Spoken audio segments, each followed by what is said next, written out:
Buenas tardes. Un saludo para el presidente de Aluex, para Juan José Caravaca, así como para el resto de su junta directiva. Saludamos, por supuesto, también a nuestra protagonista, nuestra conferenciante de hoy, a la doctora en Ciencias Médicas, Elisa Belmonte. Muy buenas tardes. Gracias, Elisa, por compartir este espacio de esta tarde de lunes con la gran familia de Aluex y con todos nosotros. Un placer tenerte aquí. Un saludo también muy especial para el resto de las personas que esta tarde nos acompañan, para todos ustedes, señoras, señores. Ya saben que sin su presencia este ciclo de conferencias no sería posible. Agradecemos también a Carmela, por supuesto, la grabación de esos vídeos que después edita maravillosamente bien y que se pueden encontrar en la página web de Aluex y también en la de la Diputación Provincial de Albacete. A nuestro querido Paco, también de la Asociación de la Junta Directiva, con esas fotografías que también después podemos ver en las redes sociales. A Joséchu Manzanares, a nuestro compañero de Vision Press. También a partir de esta noche mismo, Joséchu es muy rápido, ya están subidas todas las fotografías que realiza en la página de Facebook de Vision Press, y a Rubén Serralle, el fotógrafo de la tribuna, que justo acaba de marcharse, así como a los compañeros de la tribuna redactores. Ya saben que mañana en la contraportada de la tribuna de Albacete pueden leer la entrevista que a Elisa Belmonte le han realizado desde este medio de comunicación. Bien, con Elisa Belmonte celebramos la 21ª conferencia de este ciclo. Ya saben, lleva por título Al menos 20 años más. Y hoy cerramos este monográfico que comenzamos en marzo y que hemos dedicado, que desde Aluex se ha dedicado al papel de la mujer en diferentes ámbitos. Y hoy, como no podía ser de otro modo, teniendo aquí a Elisa Belmonte, lo vamos a dedicar a la música, a la mujer en la música. Bueno, ya vimos la semana pasada con la filóloga María José Herreros cómo muchos de los textos que habían escrito mujeres se componían para ser cantados. Conocimos a esas escritoras de canciones, como les podríamos también denominar, pero hoy con Elisa Belmonte conoceremos a las verdaderas compositoras de canciones, a las cantantes también, que al igual que en otras tantas artes han sido silenciadas o suplantadas. No nos vamos a adentrar en esta conferencia sin antes presentarle como se merece a Elisa Belmonte, y ya les anticipo, ya se lo digo, que hemos tenido que realizar o he tenido que realizar un resumen de la trayectoria profesional, porque si no me comería de verdad todo el tiempo de esta conferencia. Bueno, soprano y pedagoga, catedrática de la Escuela Superior de Canto de Madrid, doctora en Ciencias Médicas por la Universidad de Castilla-La Mancha, en Musicología por la Universidad Complutense de Madrid, licenciada en Filosofía y Ciencias de la Educación por la Universidad de Valencia y título superior de cantante de ópera. Ha cantado en auditorios de todo el mundo, y esto es algo literal. Por ejemplo, en la Asamblea General de la UNESCO, en el Palacio de las Asambleas de la ONU, en la Filarmónica de Viena, en el Carnegie Hall en Nueva York, en la Academia de España en Roma, en la Bienal de Venecia, en el Palacio Nacional de Queluz en Lisboa, el Museo Nacional de Varsovia, en el Palacio Real de Copenhague en Dinamarca o en la Plaza de Belén en Palestina. También cantó en el nombramiento como doctor honoris causa de Pedro Almodóvar y también en la investidura como rector magnífico de la Universidad de Castilla-La Mancha. En el homenaje a Rafael Alberti junto a Paco Ibáñez, Pachi Andión o Pedro Piqueras, y también ha participado en numerosos congresos con ponencias y actuaciones. La música española para Elisa Belmonte es fundamental en su repertorio, estrenando obras en el Palau de la Música, en Valencia, en la Filarmónica de Málaga, en el Teatro Monumental, en el Reina Sofía o en el Museo Thyssen. También en festivales internacionales, en Austria, Italia, Francia, Canadá, Filipinas o en el Cono Suramericano. Ha grabado diversos discos de ópera y de zarzuela, como Paseo por la Poesía, de Garcilaso a Rafael Alberti, y Entre Cervantes, Lorca y Machado. En ópera ha cantado la Bohème, Turandot, la Traviata, Carmen, Tosca, Don Giovanni, muchísimas más. Solamente, Elisa, destaco algunas de estas interpretaciones. En zarzuela también cantado y también tiene una importancia grandísima en el Auditorio Nacional, en el Teatro de la Zarzuela, en la Plaza Mayor de Madrid, en el Auditorio en Barcelona, en la Filarmónica de Bourgeois, en la Filarmónica de Bielorrusia, en la Camerata del Prado, en la Lírica de Madrid, etcétera, etcétera, protagonizando algunas zarzuelas como Luisa Fernanda, Los Gavilanes, La Verbena de la Paloma, La Gran Vía, la del Soto del Parral, Adiós a la Bohemia y especialmente La Rosa del Azafrán. También ha grabado para Radio Televisión Española, Radio Nacional de España y Radio Clásica, y es la soprano de la película Amanece que no es poco, así como la cantante de La barbería de Tiempo después del director albaceteño José Luis Cuerda.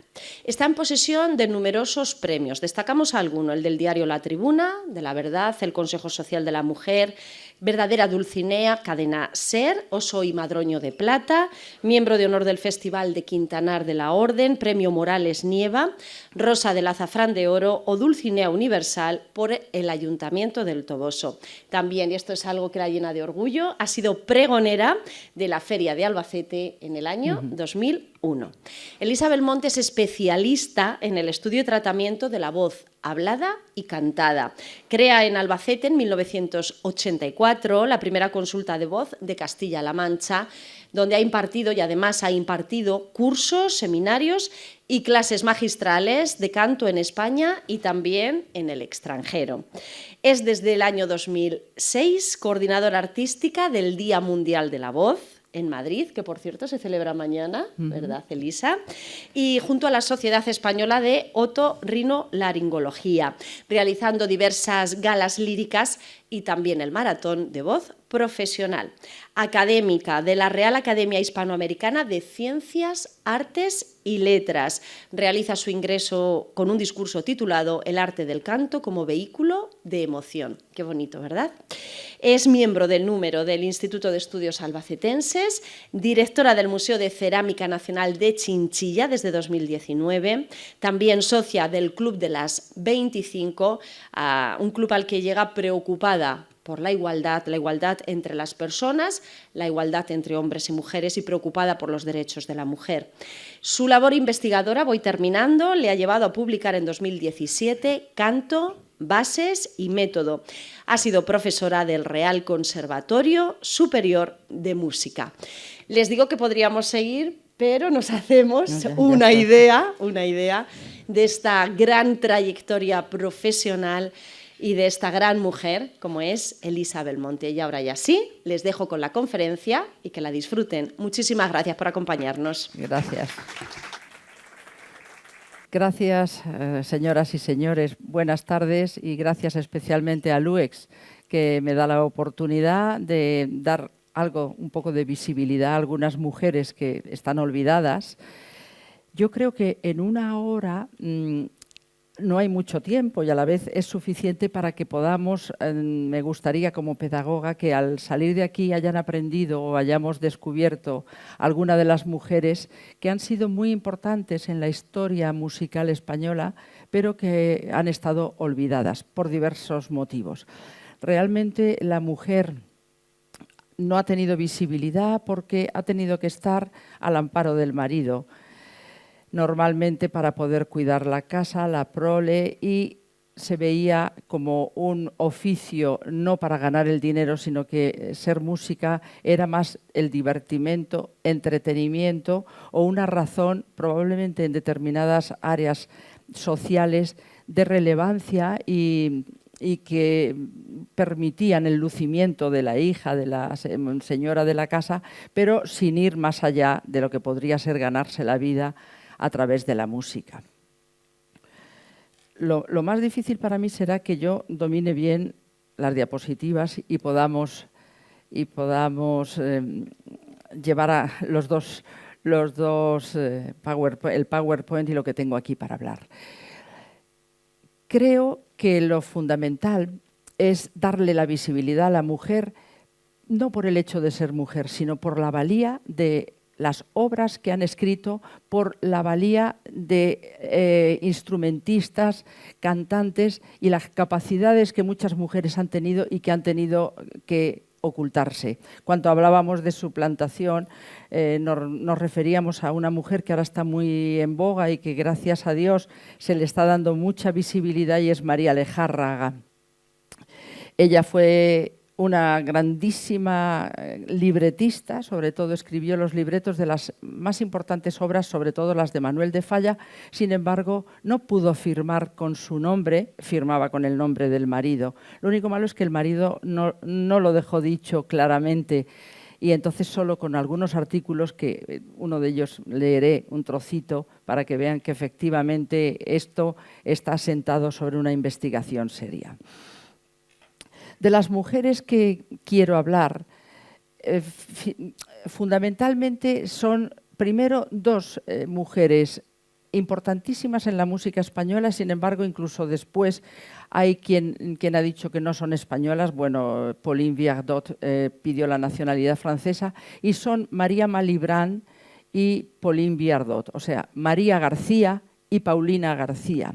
Son hijas de el famosísimo tenor Manuel García, que en España, bueno, hay gente que como no esté en el mundo de la música casi no lo ha oído, pero Manuel García nació en Sevilla a finales de 1700 y era un tenor tan importante que todo el mundo quería escribir para él. Llega a Italia, llega a Nápoles, le conoce Rossini y le escribe El Barbero de Sevilla para él, porque era capaz de hacer tal cantidad de agilidades y de fioritures que le escribe El Barbero de Sevilla. Él hace una gran compañía y es la primera persona que lleva ópera a Estados Unidos. Se lleva a la familia, su mujer, él, sus dos hijas y su hijo Manuel. Y todos ellos hacen la primera ópera en Nueva York. Según dicen, los métodos de canto que empleaban era poco menos que látigo. María Malibran, que fue una grandísima cantante, aseguran en crónicas que hemos leído que se hizo tan famosísima porque era capaz de hacer todas las diabluras, porque ella aprendió a cantar con la tiranía de su padre y era capaz de cantar llorando. Lloraba y a la vez podía hacer todas las filigranas que se le pedían. María Malibran, María García, toma el nombre Malibran de su marido para huir del padre. Para huir del padre se casa muy pronto, muy joven, en Estados Unidos con un gran banquero. Lo que pasa es que este banquero cae en bancarrota y a ella le toca después hacerse cargo de la familia y de mantener la casa. María Malibran nació en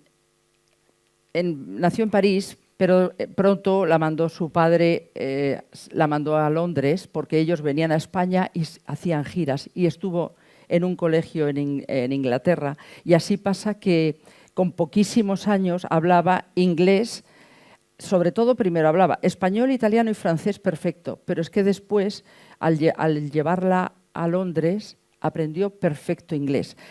Lo más importante de esta mujer es que hubo que sustituir a Giuditta Pasta, que era la famosísima cantante que estaba haciendo la Rosina del Barbero de Sevilla.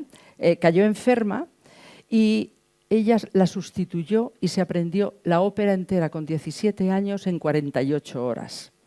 Ahora, cuando mis alumnos tienen a lo mejor 2 meses, ¡ay no! Y no me puedo aprender esto, 2 canciones, y tienen una semana y vuelves y no se lo han aprendido aún. Y claro, te da ganas de estamparlos, de ver cómo verdaderamente estas mujeres, porque tenían que ganarse la vida con lo que cantaban. Ellas el sueldo iba en ello. Fue una mujer importantísima que sobre todo fue la mujer que ganó el salario más alto que se recuerda en una cantante. Como cantante murió muy joven, llenaba los teatros, la aclamaban por donde iba, pero desgraciadamente luego se casó con Berriot, con un belga, y falleció cayéndose del caballo que estaba montando en Bélgica, y a los pocos días falleció con 28 años. Su hermana de esta mujer, si por lo menos les hago que tengan ese gusanillo de pensar que pueden investigar un poco más o buscar o leer, porque tenemos tantas posibilidades ahora, de estas dos García, tan famosas, que han llevado el apellido García por el mundo, pero tanto María García, María Felicia García, como Paulina García, son famosas, más famosas porque toman el apellido del marido. Por eso es María Malibran y Pauline Viardot. Entonces ahí ya es el momento que el apellido del marido. Pero pasa lo mismo a nivel internacional con Fanny Mendelssohn y Clara Schumann. Fanny Mendelssohn es una grandísima pianista y compositora, mejor que su hermano, Félix, pero el padre dice, no, tú tienes que tocar, efectivamente lo haces muy bien y tienes que animar las reuniones, pero no pienses nunca que para una mujer el cometido está en componer, tú solamente debes entretener. Es a tu hermano al que le corresponde dedicarse profesionalmente a la música, eso se lo dice su propio padre. Entonces, el que lleven los apellidos del marido o del padre o el hermano, creo que es bastante importante para que sean precisamente las mujeres más conocidas en este ambiente. Pauline Viardot o Paulina García, bueno, también se llamaba Michelle Pauline, le decía, nació en 1821 en París y ella era española, venía a España, estuvo en Granada, estaba fascinada por Granada, pero después finalmente tomó la nacionalidad francesa porque verdaderamente París le dio muchísimo y ella con su marido construyeron un hotel, eran los dueños de un hotel en París, que fue el hotel más famoso porque se hacían unas reuniones a las que iban todos los más grandes intérpretes, compositores, y todos estaban deseando poder tocar con ella. La madre de Paulina, Joaquina Briones, vio que una vez que María, su famosísima hija, había muerto, Paulina era una grandísima pianista, tanto así que fue alumna de Liszt, y Liszt dijo de ella que era una de las más grandes alumnas que nunca había tenido y que era el sonido más bonito que él había escuchado. No discriminaba entre hombre y mujer. Lo están leyendo ustedes ahí mejor que yo, ¿lo ven? Claro, porque yo aquí lo tengo muy pequeño, sí. Bien, el hotel que los Viardot hacen en París, en el barrio latino, fue muy, muy importante para fomentar la cultura. Esta mujer, además de que fue una grandísima pianista, estrenó varias óperas, entre ellas tengo aquí, vamos a poner un trocito de Cendrillon, o sea, la Cenicienta, pero también importante es decir que fue la primera mujer que cantó el repertorio italiano en Rusia y que ayudó a llevar la música allí. Cuando fue a San Petersburgo conoció a Iván Turgenev, con el que sostuvo un idilio apasionadísimo hasta la muerte de él mismo, y anteriormente unas encendidas pasiones con Maurice Sand y Charles Gounod. Era muy, muy amiga de George Sand y de Clara Schumann, porque habían coincidido también en la propia pensión con la madre de Frédéric Chopin. Entonces, Frédéric Chopin estaba normalmente, ella estuvo también bastante enamorada de él, pero como era pareja de su amiga George Sand, pues por supuesto que no hubo nada más ahí. Pero sí tuvo la suerte de tener a los más grandes pianistas y así dicen que era algo impresionante. Sin embargo, en España mismo y en Francia ahora sí empiezan a tener relevancia sus obras, pero hasta hace poco no se hablaba de ellas. Voy a intentar ponerles un trocito.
podemos escuchar todo, por lo menos que tengan una muestra de este trozo. Ella escribió sobre todo operetas.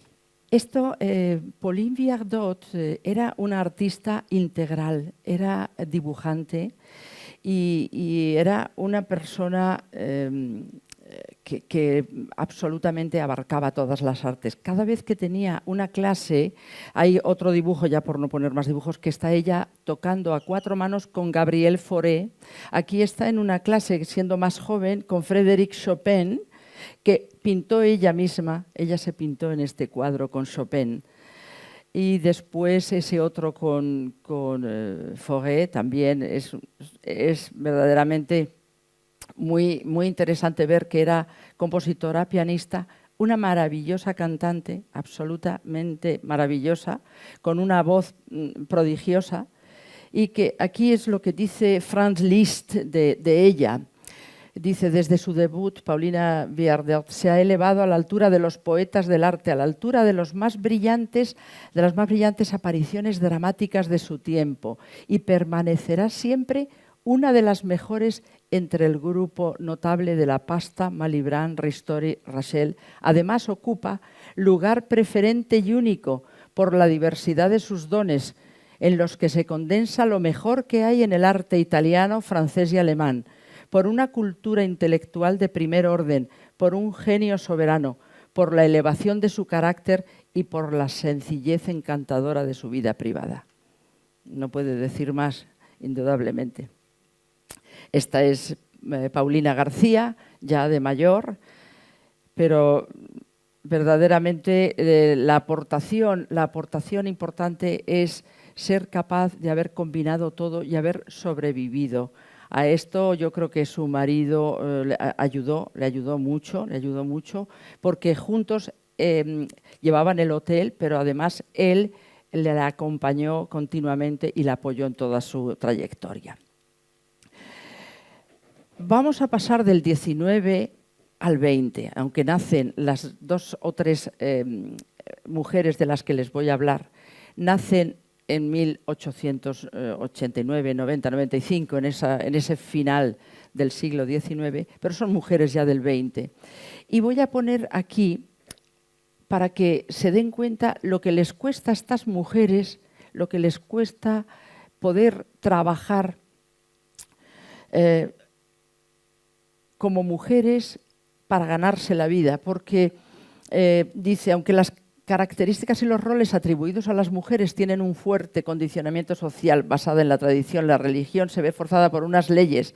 Entonces, lo que realmente, hasta que llega la República, las leyes que hay al final del 19 son tremendas para las mujeres. En el título 6 del Código Civil, en 1889, afirma que el marido debe proteger a la mujer y ésta obedecer al marido, artículo 57.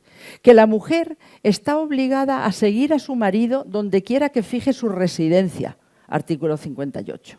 Y que el marido es el administrador de los bienes de la sociedad conyugal, artículo 59. Y el representante de su mujer. La mujer tampoco puede ser tutora, artículo 237.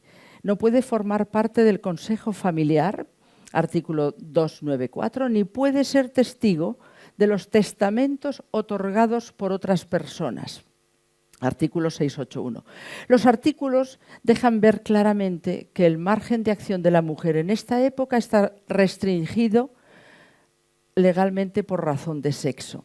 Y a nivel intelectual, por supuesto, se llega incluso a dudar de que la mujer tenga suficiente capacidad para abordar el complejo mundo, por ejemplo, no de la interpretación, sí de la creación. Esto no solamente pasa en la música, sino que en la escritura pasa igualmente. Tenemos el ejemplo de Cecilia Boll de Faber, que firma como Fernán Caballero, tantas autoras que han escrito obras para sus maridos, pero que firmaban los maridos, ya que la función principal de la mujer, según, como dice Marañón, es la de ser madre y esposa. Y esto se confiere fundamentalmente por la diferencia de los sexos, que hay grandes pensadores, nada menos que Gregorio Marañón es el que dice esto, pero lo más sorprendente es que son mujeres de la gran intelectualidad, las que también afirman que, bueno, que verdaderamente pues hay que dejar al hombre que haga su papel y ellas quedarse en la casa y cuidar de la prole y de los hijos y tocar el piano para entretenerse acaso un poco. La siguiente persona de la que quisiera hablar hoy es María Rodrigo.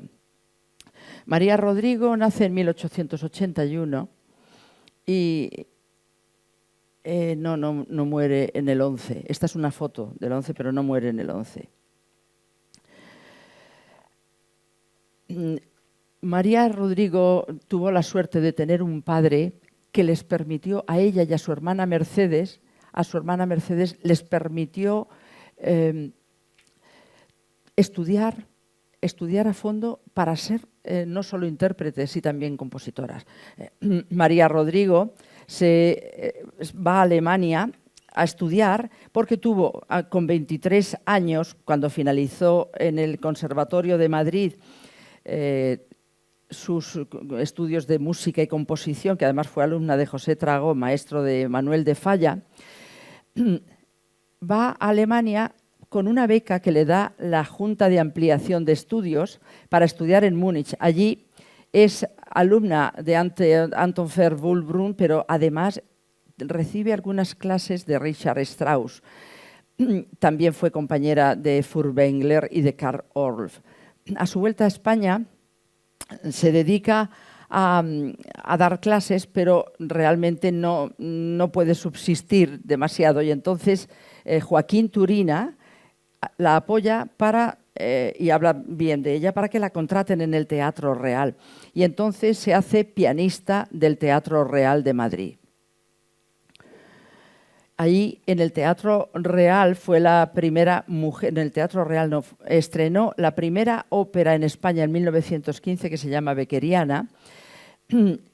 Además, se iba a estrenar otra ópera que es Schiava y Regina en el Teatro del Liceo por Luisa Casagemes, pero resulta que el atentado anarquista que se produce en Barcelona hace que se anulen todas las actividades que hay en Barcelona y gracias a eso es María Rodrigo la que estrena la primera ópera en España en el Teatro de la Zarzuela. Además tiene el libreto de los hermanos Álvarez Quintero. Eso era una garantía tener el libreto de los hermanos Álvarez Quintero. Fue pianista además de Miguel Fleta y hizo muchísimas giras con él por Sudamérica y por todas partes. Pero lo importante verdaderamente de María Rodrigo, el impulso que le dio a los estudios de música y a la composición, fue el pertenecer al Lyceum Club de Madrid. En Madrid el Lyceum Club aglutina a las mujeres más importantes sobre todo escritoras, compositoras, historiadoras, filósofas, y en este Lyceum Club, aquí está, en el Lyceum Club se reúnen y organizan sesiones en las que las mujeres son las primeras protagonistas. Ella se va a Sudamérica y estrena sus obras también en Sudamérica y en los años de composición hasta la Guerra Civil tiene verdaderamente una relevancia muy importante en Madrid. Es muy amiga de Elena Fortún y junto a María Lejárraga, que le escribe varias obras para que las musique María Rodrigo, forman un tándem importantísimo. Pero como se han dejado ver mucho y esta fotografía es ella dirigiendo, que es lo que no vemos prácticamente en esta época. No hay una mujer que dirija una orquesta. Y está María Rodrigo dirigiendo la orquesta del Conservatorio poco antes de estrenar su ópera en el Teatro de la Zarzuela. Y digo esto porque verdaderamente es dificilísimo, incluso en el día de hoy, poder encontrar a mujeres que dirijan una orquesta. es uno de los vacíos importantes que tenemos y que iremos, porque ni el Liceo de Barcelona.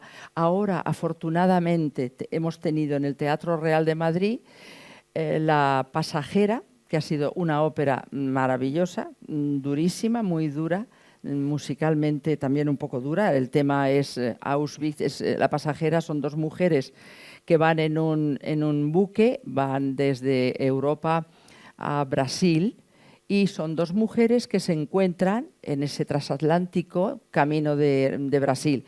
Una de ellas va con su marido, que es embajador, a tomar posesión como embajador en Brasil, pero resulta que la otra que se encuentra ha sido una chica polaca que ha estado en Auschwitz.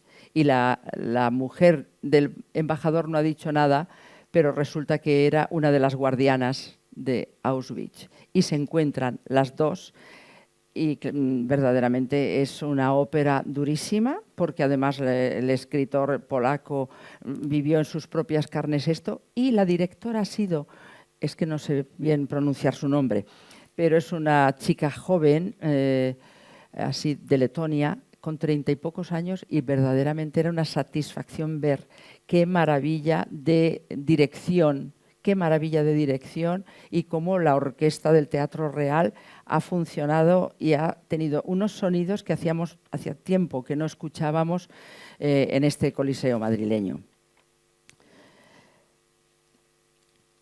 Cuando termina la Guerra Civil, María Rodrigo se va, en principio va a Cannes, donde se encuentra con María Lejárraga, que las acoge, pero desde Suiza, ya en el 39, su hermana Mercedes y ella viajan a Colombia primero y posteriormente a Puerto Rico. En Puerto Rico ella realiza una labor tremenda, compone muchísimo, es profesora de piano y profesora allí en el conservatorio, y está dando clases hasta los que tengamos conocimiento. Sabemos que hasta que murió con 80 y murió en el 67, con 80 y tantos años. Hasta ese mismo año estuvo dando clases, porque bueno, no había que trabajar para poder comer a diario. Esta es una fotografía de Beckeriana, el día del estreno en el Teatro de la Zarzuela de Madrid en 1915, y además es el mismo año que efectivamente que estrenan en el Teatro de la Zarzuela, estrenan Las golondrinas, Usandizaga, o Margot, Joaquín Turina, Maruxa Vives, y en fin, y Manuel de Falla estrena La vida breve, que se lo debemos tanto el libreto a María Lejárraga. Las obras, bueno, esta es una foto de María Rodrigo acompañando a una grandísima cantante que es la soprano Ángeles Otein en el 33. Vamos, y a esto, no, aquí es la que quiero poner. Carmen Paula Romero es una cantante que ha hecho una estupenda carrera, ha estado en Alemania, el 1425. Ahí está. Ella estaba embarazada de su hijo, estaba ya de 7 meses y medio. Aún tiene más gracia esta canción dedicada al orgasmo, con ella que estaba ya de 7 meses y medio. Segredito del sobrino de Benito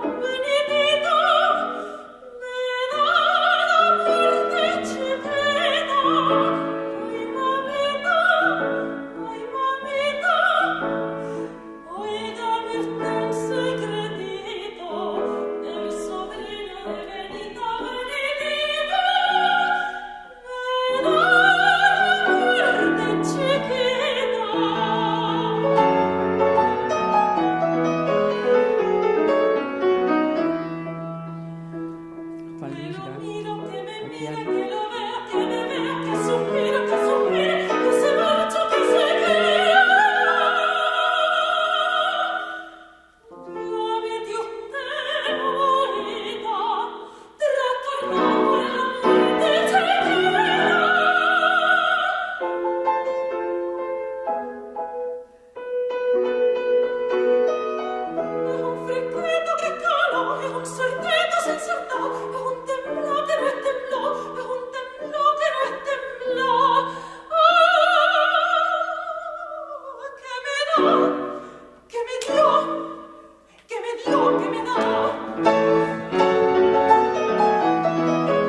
María Lejárraga era la mujer de Gregorio Martínez Sierra y Gregorio Martínez Sierra figura como el autor de los libretos de prácticamente toda la obra de Manuel de Falla. Y hay algunas afirmaciones, sobre todo importante, como es la de Mariluz González Peña,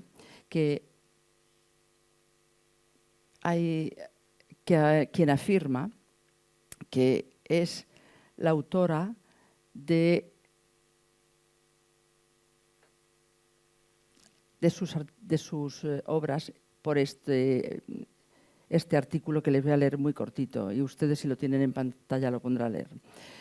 Más es cierta esa colaboración en absoluto. Gregorio Martínez Sierra nunca escribió nada de lo que anda por el mundo con su nombre, sea novela, ensayo, poesía o teatro. Eso lo sabemos bien Juan Ramón Jiménez, Ramón Pérez de Ayala y yo. Eso lo sabía bien a cabalidad Usandizaga. El libreto de Las golondrinas es de María. Turina, el libreto de Margot, es de María. Eso lo sabía bien Falla. Las ilustraciones de los ballets del Sombrero de Tres Picos y El amor brujo son de María. Eso lo sabía bien Marquina. El pavo real lo escribió María en prosa y lo versificó Eduardo. Eso lo sabe bien Arniches. Los 2 actos de La chica del gato son de María, etc. Pero quienes lo saben mejor son los cómicos que estaban siempre en un ay en cuanto salían fuera de Madrid y sobre todo cuando venían a América. Aún no ha llegado el 3er acto que tiene que mandar doña María y hay que suspender los ensayos. Esto lo dice Antonina Rodrigo y es una afirmación fuerte, pero verdaderamente contrastada, que fue la autora. Pero no solo eso, es que María Lejárraga es abandonada por su marido. Su marido, bueno, pues tiene un affair con otra señora, la deja, la abandona y, a pesar de todo, ella sigue escribiendo y el marido sigue firmando. O sea, ella, ya separada, la ha abandonado por otra señora y a pesar... Pero claro, nos echamos las manos a la cabeza, pero es que resulta que tenía que comer. Es que si no hacía eso, no podía ella sola desvelar. Su marido era famosísimo, famosísimo, no en Madrid solo, en Madrid, en España y en Sudamérica. Entonces ella siguió hasta su muerte escribiéndole todo a Martínez Sierra y firmándolo él. Sí, lo peor es que él nunca escribió y dijo que verdaderamente todas las obras eran de su mujer. Hay otra mujer, que esta mujer es Matilde Muñoz Barberi, que se ponía el sobrenombre de Selma Barberi. Fue una periodista importantísima y, según dicen, estaba todo el mundo pensando que se iba a convertir en una de las más grandes escritoras del siglo XX. Y fue así, su trayectoria primera fue importantísima. Escribía en El Imparcial y muchas veces escribía otras publicaciones como Selma Barberi. Lo más importante que hizo esta mujer fue hacer una historia del teatro real, pero sobre todo hay un libro que además yo lo tengo, me lo dejó un gran músico que falleció, entre las muchas cosas que me dejó, que se llama Historia de la zarzuela y del género chico y que retrata absolutamente esa España de la primera mitad del siglo XX. Fue también socia del Liceo Club Femenino y tuvo relación con las mujeres más importantes de ese momento, como eran pues, Elena Fortún y la María Rodrigo Las Lejárraga, Maeztu y otras muchas. Pero al terminar la guerra, como ella se había decantado mucho, sobre todo cuando escribía en El Imparcial, ella apostó mucho por la República y había dejado constancia de esto porque en El Imparcial había dejado muchos artículos a favor de la República y entonces directamente le llegó una notificación de que se le prohibía ejercer el periodismo. Entonces, no pudiendo ya escribir ni hacer nada, pues se exilió, decidió irse a Cuba, se exilió en el año 45 y falleció el 12 de agosto del 54 en La Habana. Bueno, esta es la foto de Pauline Viardot a cuatro manos con Fauré. También estas son unas mujeres que han marcado muchísimo la historia musical de este país, pero desde luego las que quizá para nosotros nos han llegado más y son muy importantes, sobre todo para las cantantes, son las intérpretes, las cantantes, las grandes cantantes españolas del siglo XX, que ha sido una generación importantísima porque ha llevado la voz de las mujeres españolas cantando, pero también era importante hacerse ver y han sido unas mujeres que han contribuido muchísimo. Me refiero a cantantes importantes como Victoria de los Ángeles, Montserrat Caballé, Pilar Lorengar, que además aquí había una persona hace años que me decía que él la había visto aquí en el Capitol, Rafael Martínez, decía, bueno, yo he visto a Pilar Lorengar cuando ella se llamaba Lorenza García. Venía porque empezó a cantar casi pues, en los cafés teatros y cantar casi en los cuplés, venía siempre con su madre, eso sí, era muy joven pero venía con su madre.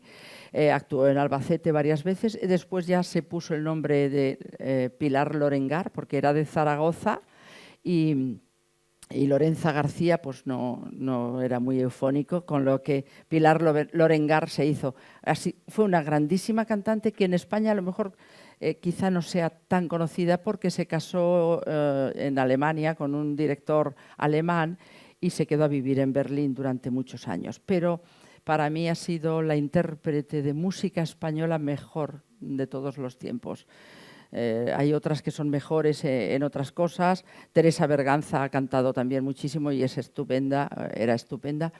Pero Pilar Lorengar, la dicción y ese temperamento maño le hizo interpretar la música española absolutamente como nadie.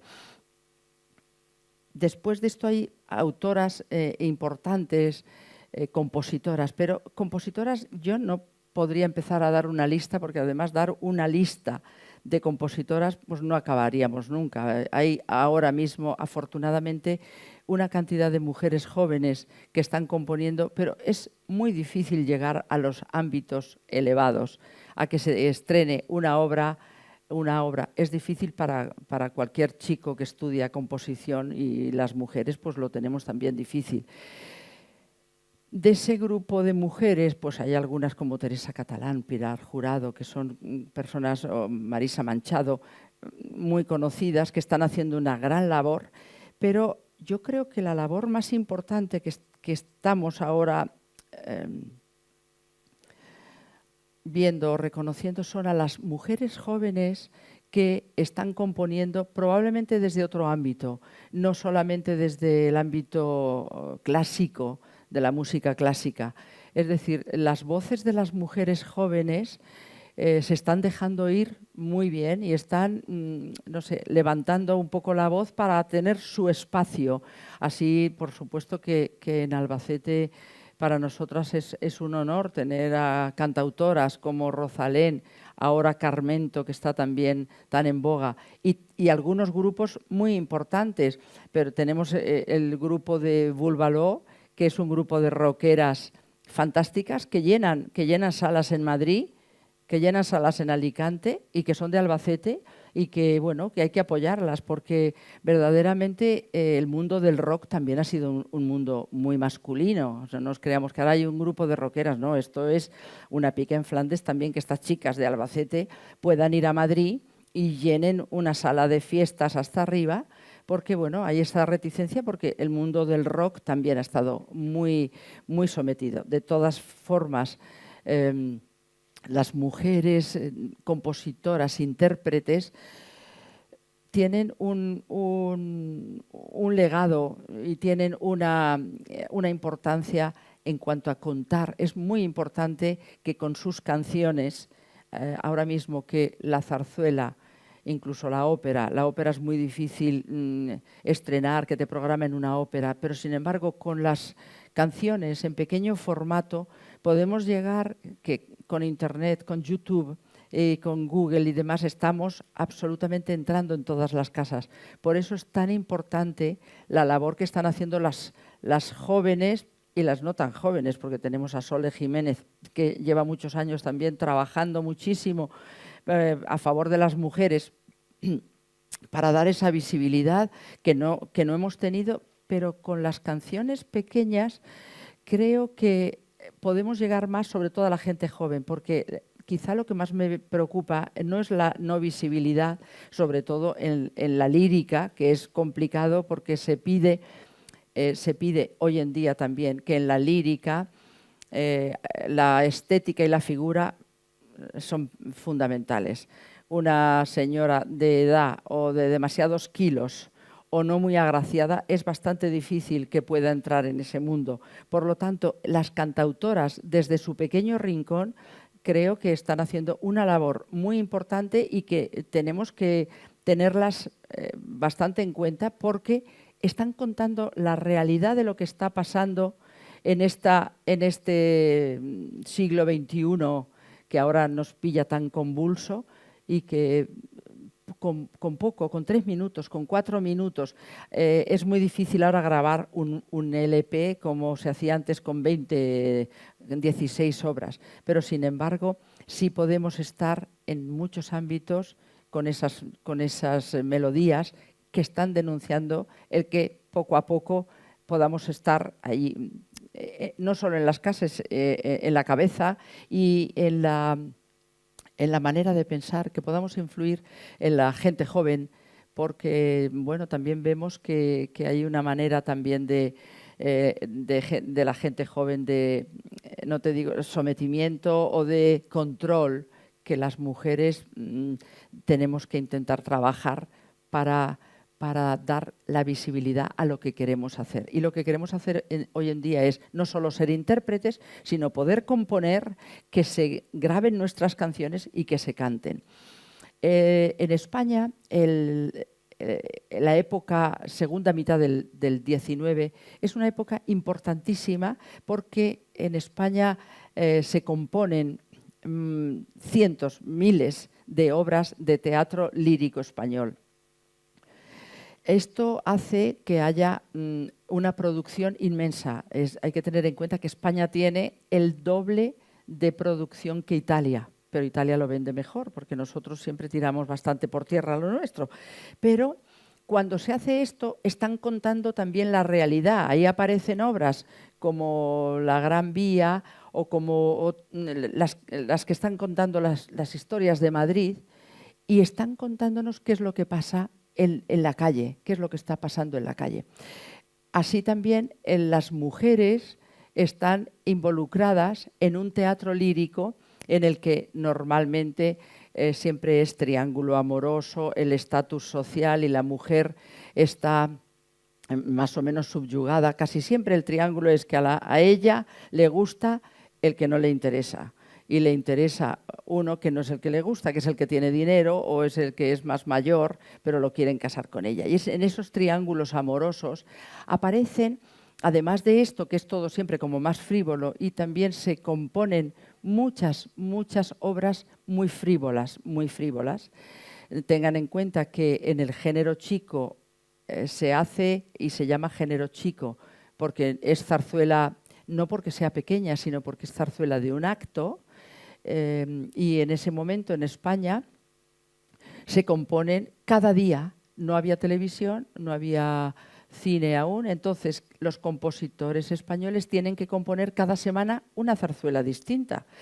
Y entonces, ¿qué hacen? Zarzuelas pequeñas. Los españoles, que somos geniales, inventamos algo, y es hacer el teatro por horas. Inventamos el teatro por horas, y se hacen 4 funciones normalmente, por eso ustedes habrán oído alguna vez, es la cuarta de abono. Eso que se decía, la cuarta de abono, eran los que ya llegaban a la última, que empezaba a las 12 de la noche. Imagínense cómo ya venían todos de estar toda la noche por ahí. Había cuatro 4 funciones, la gente salía del teatro, si querías volver, volvías a entrar a ver a la misma. Otras veces, cada semana cambiaban. Y a algunos teatros se permitían poner 2, 3 y 4 obras diferentes. Podías sacar el abono y tal. Claro, ahí hay una producción tremenda. Casi siempre las mujeres son las protagonistas, con lo cual hay un momento de resurgimiento de voces femeninas y de trabajo para las mujeres impresionante. Pero bueno, siempre como la señora bien de la casa, la que se enamora, la que se...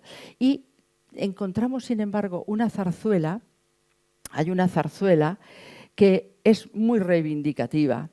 Estamos en 1998 y desgraciadamente es un año muy negro para España porque perdemos las colonias. ¿Qué he dicho? 1900, no, las colonias las perdimos en 1898. En 1998 a mí me llamaron para cantar en Filipinas, que íbamos a celebrar que habíamos perdido las colonias. No sé lo que íbamos a celebrar, pero a mí me encantó que me llamaran y fui a cantar a Filipinas.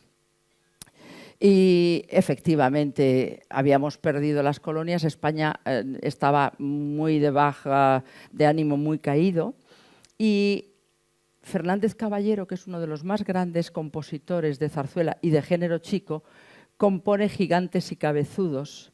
Y en Gigantes y Cabezudos hay un protagonismo tremendo, no solo de la protagonista de Pilar, que además no sabe leer, y está la pobre negra porque le escribe el novio y ella no sabe leer y tiene que pedir que le lean la carta de lo que le dice el novio. Y no es como Pedro Almodóvar, que contaba eso, que leía las cartas, a su madre la llamaban para leer, y cuando estaba él allí de niño veía que decía, pero madre, se ha dicho usted que todos están muy bien, ¿qué tal? Y en la carta pone que están pasándolo fatal. Dice, hijo mío, ¿para qué les voy a leer yo esto tan desagradable? Pero era tan genial, estupenda esa mujer, pues claro, así viene que el hijo salió como salió. Pero estas mujeres se revelan en esta zarzuela y una de las cosas más famosas que hay en Gigantes y Cabezudos es Si las mujeres mandasen. Claro. Si las mujeres mandasen, si las mujeres mandasen, en vez de mandar los hombres, serían balsas de aceite, los pueblos y las naciones, los pueblos y las naciones. No sé si se atura. Si las mujeres mandasen, no habría nunca guerras odiosas, que a dar fin a esas guerras irían madres y esposas, y aun siendo muchas y muy valientes, en un día acababan con ellas, luchando furiosas con uñas y dientes, que se lo sabe ya, no termina, con uñas, pero que es muy larga, no repito, es luchando furiosas con uñas y dientes, que se repite muchas, con uñas y dientes, luchando furiosas con uñas y dientes. Bien, bien. Esta es de las pocas zarzuelas, zarzuelas en las que, porque hay muchas veces que encontramos, por ejemplo, en La Rosa del Azafrán, tenemos a las viudas, que la Manuela, la Pascuala, no sé qué, que se quiere casar con él y están allí a ver si la casan. Siempre, casi siempre es esa función. Están las mujeres esperando a ver si con el viudo, que se ha quedado viudo, si se pueden casar con Carracuca, que es muy buen partido, pero no me gusta para ti la Juliana, es muy poco para ti la Francisca, así están todo el tiempo. Casi siempre es en tono muy jocoso, es muy difícil encontrar en las zarzuelas o en la lírica española una defensa grande de la mujer. Y luego tenemos un ejemplo prototipo de mujer en la lírica, que es Carmen. Como ustedes saben, Carmen, bueno, vamos a ver, Bizet es una ópera que escribió Bizet, sí, basada a partir de una canción que hizo Sebastián Iradier.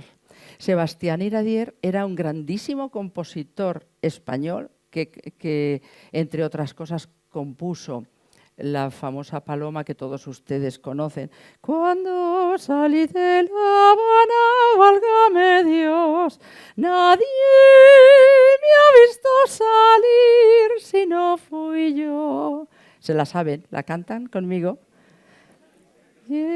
Y una linda guachinanga, ya voy yo, que sí vino tras de mí, que sí, señor. Si a tu ventana llega una paloma, trátala con cariño, que es mi persona. Cuéntale tus amores, bien de mi vida, corónala de flores, que es cosa mía. Ay, chinita, que sí. Ay, que dame tu amor. Ay, ay, que vente conmigo, chinita, a donde vivo yo. Para la próxima vez ya tienen que habérsela aprendido bien, ¿eh? Bien, pues esta canción tan famosa de Sebastián Iradier, La Paloma, está considerada la canción más famosa del mundo. Probablemente hasta que llega a YouTube, ni siquiera los Beatles con Yesterday pudieron superar a La Paloma, porque está traducida en el mayor número de idiomas del mundo. Yo la he oído cuando he estado en Viena, cuando he estado en Filipinas, la he oído muchas veces. Pero vamos a Carmen. Iradier escribe el arreglito. Si tú me quieres, di lo que dito y enseguidita seré tu arreglito. Si tú me quieres, di lo que dito y enseguidita seré tu arreglito. Bueno, pues parece que suena un poco a la habanera de Carmen. Bueno, pues él dice que es que creía que esto era un aire popular español. Eso dijo Bizet cuando la cogió prestada, según dicen, la cogió prestada. Hay otros, incluso hay un amigo, compañero, musicólogo, que llegó a afirmar que Bizet pagó por esta canción. No es cierto. Que estaba pasando mal momento y pagó. No, no es cierto, porque Bizet pertenecía al círculo parisino de Próspero Mérimée y de grandes personalidades. Y Mérimée es el que los presenta a Bizet y a Iradier en una de las tertulias. Entonces, no es así. Bizet espera casi 10 años para estrenar esta obra a que haya muerto Iradier. Prácticamente. Pero a lo que voy es al rol y al papel de Carmen. Hay un prototipo de mujer que depende de dónde y de qué versión la ves, el prototipo de mujer como muy hecha para adelante, como dicen, y tal. Pero verdaderamente es una mujer de rompe y rasga, pero qué pena, porque depende mucho de la versión que veamos, cómo retratan a esta mujer. Carmen es una mujer valiente, liberal, que en ese momento ya se pasa por montera todo porque se enamora de uno y de otro, coquetea efectivamente, pero ella quiere hacer su vida. Le cuesta muy caro, evidentemente, pero la pena es que cuando se retrata a la mujer Carmen, muchas veces hay un sesgo de una mujer que quien no haya estado en Albacete y no haya visto a las mujeres gitanas pasear por la feria, no han visto el señorío que tiene una gitana guapa cuando pasea por la feria en septiembre, que son estupendas, van detrás 3 gitanos por si acaso, y ella va con uno a cada lado, pero que son guapísimas y que andan además, ellas o las señoras gitanas mayores, que andan con un señorío tremendo. Y es una pena, como hemos visto retratar muchas veces a la Carmen como una mujer, no sé, demasiado liviana, fresca y tal, cuando bueno, era una mujer que tuvo que también luchar mucho. Creo que lo importante es que el prototipo de mujer que hemos tenido hasta ahora podamos desterrarlo y veamos a la mujer de hoy con ojos de mujeres y de hombres. No podemos hacer la inclusión de todo esto si no estamos juntos. Tenemos que estar juntos para poder incluso enseñárselo a los chicos jóvenes, que la inclusión es absolutamente necesaria, que necesitamos el espacio, pero que va a ser un espacio compartido, evidentemente, va a ser un espacio compartido. Y que en la música necesitamos mucha visibilidad, mucho apoyo, y que no sea solamente las cantantes de hoy que vemos quienes triunfan, Beyoncé o Cristina Aguilera o la mujer de la ex, perdón, que no me acordaba cómo se llamaba, Shakira, efectivamente Shakira, que son unas mujeres imponentes, que cantan maravillosamente, igual que cantan otras muchas, pero efectivamente las que más llegan arriba son unas mujeres prototipo, pues con unos cuerpazos muy importantes, porque es difícil llegar en este mundo de imagen si tu imagen no se acompaña de los cánones que en cada momento y en cada siglo están reinando, y nosotros no nos podemos desligar de esto, pero sí tenemos que luchar para no etiquetar. Muchas gracias, ha sido un honor tener esta concurrencia y espero que hayan aprendido. Yo creo que por lo menos algunas de estas mujeres les haya parecido interesante. Me parecía muy difícil hacer un recorrido por la historia, porque para eso tenemos libros, muchos libros importantes en los que pueden consultar, pero sí me gustaría que estas mujeres que han sido muy olvidadas puedan formar parte de nuestro patrimonio musical. Gracias.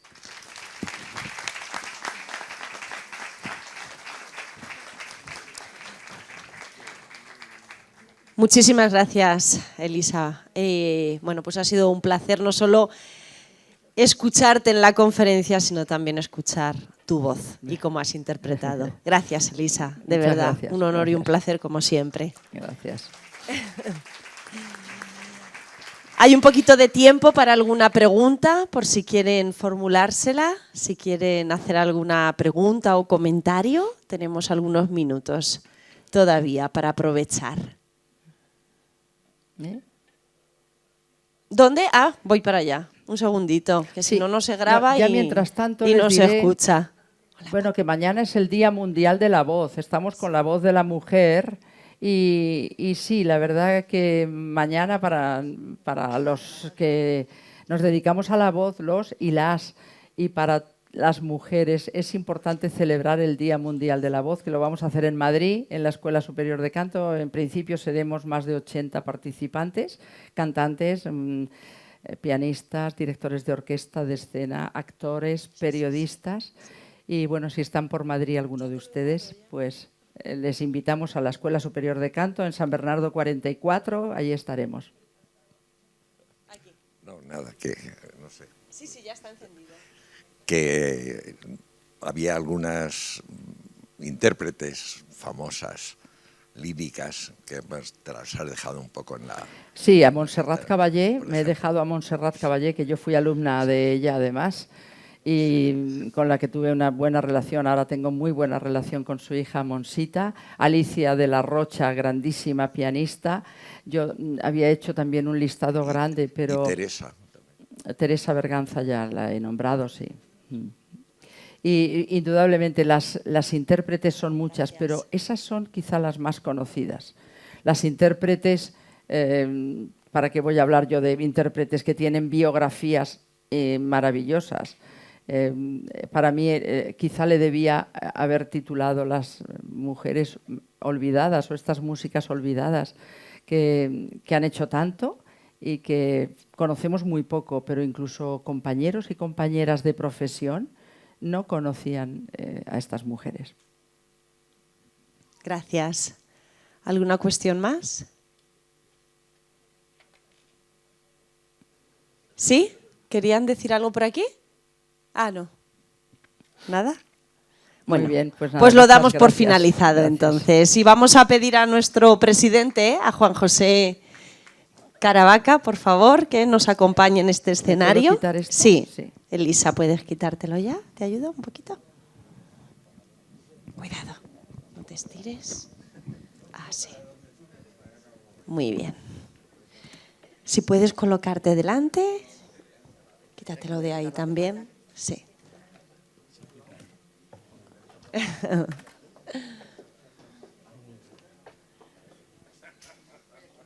Sí. Bueno, y este detalle, este árbol que es la encina de Aluex, que hoy crece otro poquito más. Hoy crece otro poquito más. Hoy regado con música y con la voz de Elisa Belmonte. Bueno, pues para reconocer su participación en este ciclo y tan solo recordarles que la próxima semana regresamos, como no, próximo lunes 22 de abril, 6:30 de la tarde en este Salón de Actos de Diputación de Albacete. Hemos terminado el ciclo, el monográfico dedicado a la mujer. Ahora abrimos otras conferencias. La primera será la de Jesús Rodríguez Torrente, sacerdote, teólogo, juez auditor de la Rota de la Nunciatura Apostólica en Madrid, con una conferencia que lleva por título El Tribunal de la Rota en la Nunciatura Apostólica en España, historia y actividad actual. Hasta entonces, les esperamos. Gracias.